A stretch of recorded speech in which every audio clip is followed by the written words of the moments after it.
kung sakaling iwanan kanya, huwag kang mag-alala, may nagmamahal sa'yo, nandito ako. Ooh, nandito. Hi, everybody. This is Omilani, also known as Afro Filipina. And today I'm guest hosting with Asiana Post and I'm interviewing Jason Lustina. And let's get right into it. Yeah. So I'm not sure when they're going to air this, but I must say today is October 25th. And that means it's Larry Itliong Day. And so I want to start with that because that's so important. I mean, I know you came to talk about SoCal Filipinos, but Larry Itliong, that's one of our hidden gems. And I think it's so important that people know about that. And I want to know if you want to say anything about that. No, it's really important that we share the story of their Italy. A lot of people don't know about our history. I mean, with October being Filipino American History Month, this is something that we need to highlight as part of our, background in, what has happened. Because you don't read that in everyday textbooks, right? We're not learning this in elementary school. Who better to tell than us? We have to share that. And it's finally coming to the lights, the contributions that our community has brought. Their Itliong was one of them, because a lot of people who think about the farm workers movement, they think of Cesar Chavez, Dolores Huerta. They don't know that it was actually started by a Filipino, Absolutely. Larry Itliong, who started this. And, obviously, he asked for the help of Cesar Chavez and, our Mexican brothers for this movement. So it's really important for everybody to learn that history. There's books out there that have been written about him, especially by Don Mabalon, rest in peace, Don, that people should read to learn about that exact history. And it's so important. If you can imagine, I grew up as an activist and working for farm workers' rights and all of that. And all my life until recently, I didn't know anything about Larry Itliong and then the role we played. Like I mean, before Si Se Puede and all of that, like Mm-hmm. Filipinos have been doing big things here, So that's important, And I saw you all wrote about it on the page today too. So, you know, Yeah, and we're not all states recognize it. Also, here in California, our governor proclaimed today as their Itliong Day, as the past governor has for the past several years. So we're happy to have that recognition. Obviously, we'd love to have them uplifted to the likes of Cesar Chavez and actually have a day for him. The reason why we're celebrating today as our Itliong Day is because it's his birthday today. yeah, yeah. So I mean, that's a beautiful thing, and I also think that that's so amazing that we happen to have this interview on that day too. Because it's I imagine I don't want to put words in your mouth, but I imagine that your channel is about bringing visibility, to the people, right? Oh, absolutely. Anything that we can do through our page, our group, now Instagram. I mean, we're kind of a little bit of a social media influencing group where we can highlight, but also highlight, the accomplishments of our fellow Filipinos, but as well as connecting the Filipinos in Southern California. And if you look at the populations of Filipinos outside of the Philippines, we have the largest concentration here in Southern California. I mean, you're talking about like Los Angeles, San Diego, Ventura County, Orange County, Inland Empire. There is a huge population of Filipinos. We're very lucky to have such a great community here. Yeah. And, even though I'm based here in Miami, I count SoCal as my roots too, because my family is out there in Yeah. Oceanside. And yeah, and I follow the page. So I want you to know that your reach is not just in Cali, like us here on the East Coast. Like we need that love, we need that culture and everything that you all show there too. So Yeah, we're not exclusive. I mean, really, anybody that has a tie to Southern California, or if you're just interested in Filipino culture, we really aren't like just we don't say like, oh, you have to be in Southern California. But if you have a tie, really everybody is welcome because we want to spread our culture and our history.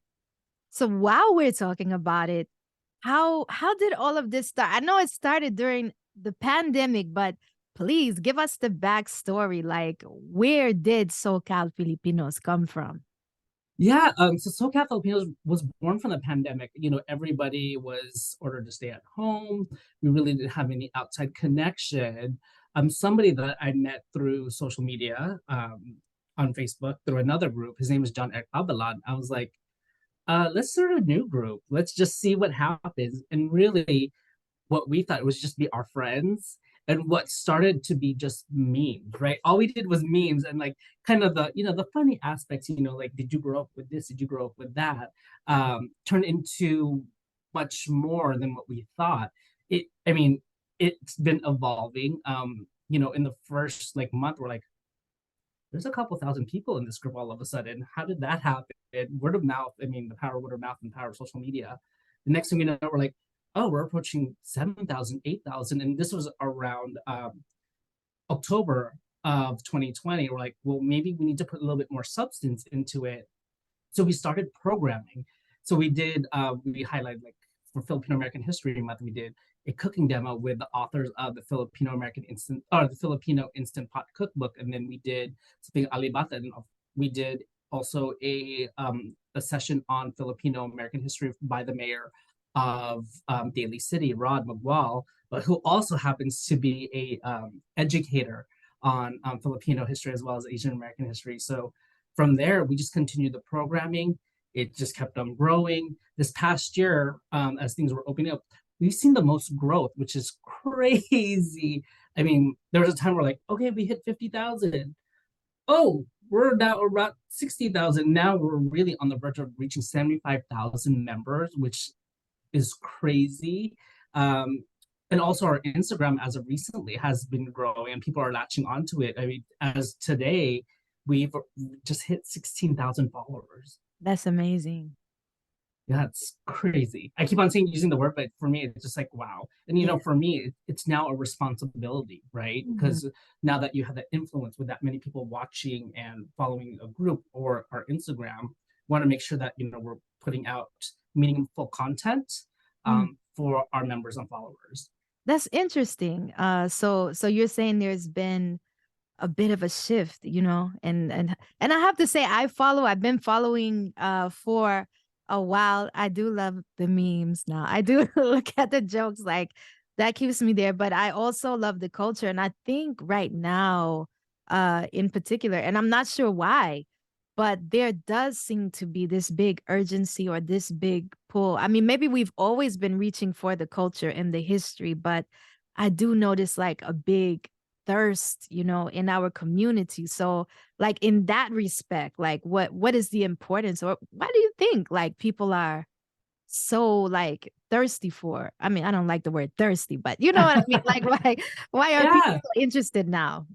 Well, again, we're talking in Filipino American History Month. We said this earlier. A lot of people don't know about Filipino American history or the culture. Really, what they've had was the bits and pieces that was told from our parents, or sometimes not even really told. There's even people in there that want to learn the language because a lot of times when our parents came here, talking about the immigration story, when they came over, they wanted to assimilate, they wanted us to fit in, so we never really learned the language. So really, there, as we get older, we want to learn more about where we came from, Yeah. what we did, what our culture is, whether it's through food, whether it's through the memes that we do, or whether it's even through dance, through the arts. We want to know that we have a yearning for that, because when, again, like I said, when you're growing up, you don't learn that stuff, and a lot of times, like, once you get to college, that's when you start developing that interest, right? So you're like, I need to learn more, because you join groups like from your university that are more on the I don't want to say activism, but you learn about the issues that are affecting your community. That's really where you start going into community organizing, and you Yeah. start going out to rallies and events, and that's where your interest really happens. And I think it's great. I think we need to go back even further, so that way that story is told at a younger age.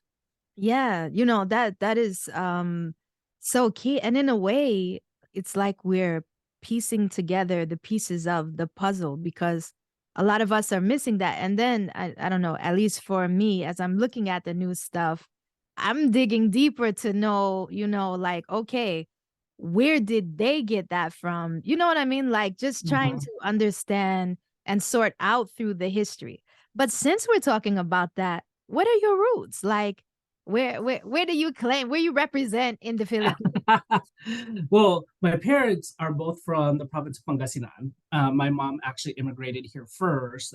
My uncles, her brothers were here first. My one uncle was in the Navy. My uncle was an engineer, and he worked in Saudi Arabia, like on those refineries, and eventually came over and brought my mom over. And then my dad followed. He didn't arrive till I was two. So he was a little bit of a stranger to me when he came in 1980. But I shouldn't say what my age is because Uh, I That's I all just right. tell Celebrate I it. just I just celebrated my birthday last Saturday. So Maligayang bati. Happy birthday. thank you. So my parents really settled. At first, we were in Cerritos, big Filipino population. And then we lived for a good amount of time till I was in kindergarten in what is now known as Filipino Town in Los Angeles. Yeah. Um, it's funny because like when you looked at that neighborhood, it was predominantly Filipino. A lot of our neighbors were my aunts, uncles, my ninongs and ninangs there. And then eventually, as things happen, as years go, we all moved to our separate cities. So most of my time growing up, I grew up in Carson, where some of my cousins grew up in like Cerritos. Again, that's lots of Filipinos in those areas. And then from there, I went to college at UC Irvine, started my career in nonprofit. The day I graduated, like the day after I graduated. So like I walked the stage at UC Irvine on a Saturday, and then I started my full-time job on that Monday. I've been in nonprofit work, nonprofit fundraising all my career for over 20 years, doing fundraising for large organizations, American Heart Association, City of Hope, American Red Cross, but now I'm with the Leukemia and Lymphoma Society. That's amazing. It seems like community is really at your heart and at your core. So, my question about that is, did somebody or something inspire you to go down that path? I don't know if it was really somebody that really inspired me. I think the cards were just aligned for me to go into working for nonprofits. And, at UC Irvine, when I was there, one of my requirements was to be an intern at an organization prior to me graduating. So I had a major and minor. So my major was, it's long, it's just words, so don't be impressed. It's environmental analysis and design, and I minored in epidemiology and public health. So I had to do both. Wow. So I was interning for the American Heart Association, and then I was interning for a architecture firm on the urban planning side. So I was like, maybe architecture. I wasn't really thinking about the American Heart Association too much, but when I just remember it was maybe a couple of weeks before graduation, I walked into the architecture firm. It's like, thank you for your service. We appreciate you. Today's going to be your last day. I was like, oh, okay. I walked into the American Heart Association and they spoke to me. They're like, we love what your work. We would love to talk to you about bringing you on full time. So Wow. things Look at just that. happen. Yeah, things happen. Cards are aligned, stars are aligned. And from there, every move that I made, I actually have been recruited to each organization. Um, and really, one of my boss now, who's my boss previously, um, she has, I guess I could say that she has been a godsend, and she's been somebody that has encouraged me through my career, whether if we were at the same organization or not. But now I'm working with her again, and she's my boss again. Her name's Nicole Guzman. So thank you, Nicole, for helping guide my career in nonprofit fundraising. Wow, that's amazing. And I truly believe in that when you are following the path that you're supposed to follow, things just fall in line, like they fall in place. And it looks like that is what has happened in your life. Um, so are you into other businesses and things like that too? I did some Yeah. research and I saw something about a business you have. Yeah, I mean, I keep myself busy. I do have a side baking business That's called what I Brown Baked. mean. I'm a foodie. Like, I'm hungry right now just listening to it. Tell us about it. Yeah, so I am the owner and creator of Brown Baked, where we are inspired by Filipino flavors and transform them into cookies, cheesecakes, breads, and more. One of our most popular are like ube. Who doesn't love ube, right? Purple Right. looks so pretty. So I've turned that into cookies and cheesecakes. And, I get inspired also from my environment, not just Filipino flavors, although my menu is mainly Filipino flavors. Um, I even get inspired, like I said, by my environment. So like the fruit trucks or the fruit stands that are around with the chamoy and like the tahin, I've made that into a cheesecake. So Wow. that's really popular in LA. So yeah, I get inspired even just going to the grocery store and when I come up with flavors, I sometimes just go and just wander. A lot of times I like to look at the frozen aisle and look at the ice cream flavors. Like, could I make that into a cookie? Could I make that into a cheesecake? And I Oh, do it. man. See, that makes me have a regret. Like, we should be having this interview in person and, just have like a whole spread of desserts and things like that. Well, when I come out to Miami, or if you come out to LA, if I Yes. come out to Miami, give me your kitchen, and then I'll start making stuff. Hey, let's do it. You all heard that, right? Like, we're gonna just, yeah, like have ube, everything. And yeah, I'm looking forward to that. Yeah. Okay. So I want to go back a little bit though, because wow, like it's like you're so amazing and well-rounded.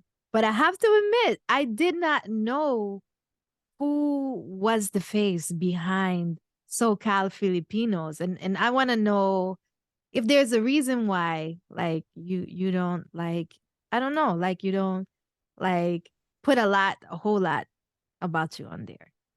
Yeah, it's if you look at not just SoCal Philippines, you look at my business Brown Baked. So let's start with Brown Baked first. I don't put my face on there because it's not pushing me, it's pushing my product, right? It's about the food, it's about the cookies. That's what you're going to be drawn to. Same thing with SoCal Filipinos. I have no hidden agenda. I don't need to push me because it's about pushing the community. I always say, like, I like to lead from behind too. I like to be behind the scenes. Um, and pushing, like, that because we have a team behind SoCal Filipinos. I don't do this alone. That are attending events, that are supporting the arts, supporting whether if it's a festival that's happening in West Covina or if it's a gallery opening or a concert that's happening. But for me, like, my vision is this is about the community. It's not about me. Have there been any challenges that you think are important for people to know? I mean, either in your trajectory, like business, and also, I guess, in a philanthropic way, or even in doing SoCal, like what are some challenges you had to overcome? Well, with SoCal Filipinos, there's always that trigger phrase, the crab mentality, somebody always trying to pull somebody down that's trying to do better. But we monitor like every post, every comment. So if that's anything that happens, we don't tolerate any bullying, any name calling in our group. We take those down because we want our community, our group, our posts to be somewhere where people could feel safe. They have friendly banter. Um, but we always need to tell them, like, no name calling, because that's where we're going to start drawing the line, because we want to be respectful of it. We can have a difference of opinion. That's great because that's how we're going to grow. But once you get into name calling, that's a no-no. Sometimes, it's not always, yeah, and that's important too, that we have communities that are inviting and welcoming of, everybody, because we have such a diverse community as Filipinos. I mean, like, I'm Afro Pinay, my roots are Visayan, also Mindanao, so like I'm proud of that, but then Yeah. always welcome. That's the reality. Yeah, and we don't even, like, anytime that happens too, like if we see any sort of, like, if it goes into the racism piece, we'll take that down right away. we don't tolerate that. I've seen other groups where they left that up, which I don't agree with. I even remember seeing a whole thread from another Filipino group, when Miss Nevada, she was a transgender woman, and they were bashing her really bad. And that's something that I was like, this is why we have our space. And that's one thing I encourage people. If you don't like something in a space, create your own. Yeah. Because you don't have to sit in that space and like create your own and create your own environment. Yeah. Now, what is like a moment that was like a aha, like a warm, like a good memory, that you have in this, like, in SoCal, or it could be in your personal work. Like, what is something that is just like, like that? In the early days, this memory always sticks in my head. In the early days of SoCal Filipinos, there was somebody that was looking for a long lost family friend.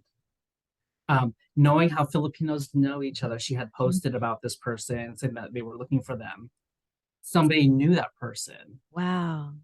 Wait a and minute. they Oh, go ahead. I'm sorry. and they were able to connect and have a reunion. Like that moment, I was just like, okay, this is why we're doing what we're doing. You know what? I've done that. That's how I found my long lost family from the Philippines. And then also the person who inspired me to search for my family. I found them through Facebook groups. So I was like, wait a minute, was that me? But it might not have been. Yeah, but Facebook and groups like your groups help me find and connect with people. So that's one of the important things about platforms like yours, is that it keeps us in the diaspora connected, questioning, and also laughing, because people do post some pretty funny memes and jokes on your page. Like, I love it. Yeah. Yeah, that's funny because like when you look at the top posts, memes people love, food.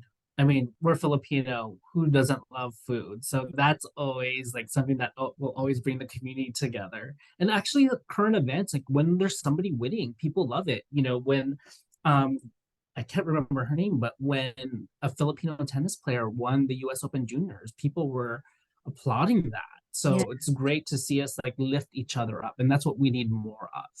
Definitely. We have a lot to celebrate, and it does look like, I do feel like the visibility of Filipinos is on the rise. Like, I feel like people are getting to know us more, and that we're getting to know each other more now too, you know? Oh, absolutely. And sometimes again, there's that obstacle where we talked a little bit about it, like, well, they're only half Filipino. Well, they're only a Yeah. quarter Filipino. But if they have Filipino blood and they're proclaiming their love for the culture and their heritage, they're Filipino. So what does it matter? I so relate to that, but then I've also been finding one thing that connects me to is this thing of people who have spent a lot of time here in the States also get told they're not Filipino, or if you can't speak the language, they get the same kind of rejection too. And it's hurtful. But we have to push past that, of course. Yeah, I don't understand why there's a divide. Obviously, with the Filipinos that are growing up there, they're like, well, you were born in the States, you don't speak the language, you don't know what it's like in the Philippines. Like, well, that wasn't our choice, that was our parents' choice. But Yeah. we want to know more about our culture. We want to be, a part of, everything and learn everything. That should be enough. And you know what? Anybody that tells you that you're not Filipino enough, that's their problem. You Right. are Filipino enough.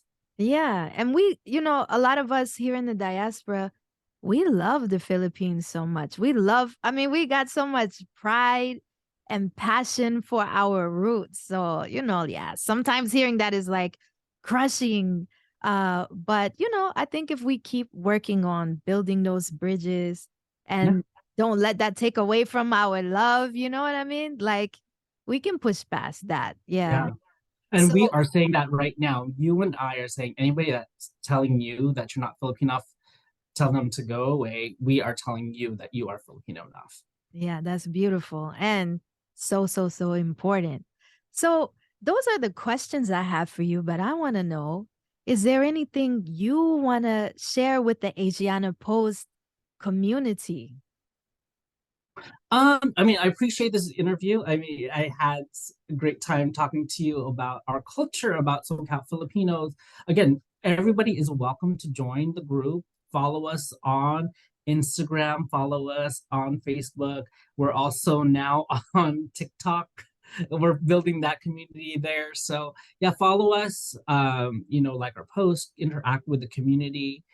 Share your own personal history, because obviously we always want to learn from each other, like what was your personal history, because you never know, somebody in the group might be able to relate, because right now, because our history is not being told in textbooks, we Yeah. have to tell our own stories.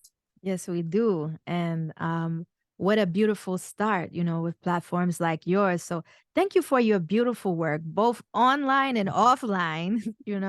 You're doing great things in the community. You're doing great things in the kitchen. Like, I got to taste this wonderful food. But, thank you so much for taking time out of your schedule to talk with us here at Asiana Post. My name is Omilani Afro Filipina, and join us for the next one. Yeah. Bye.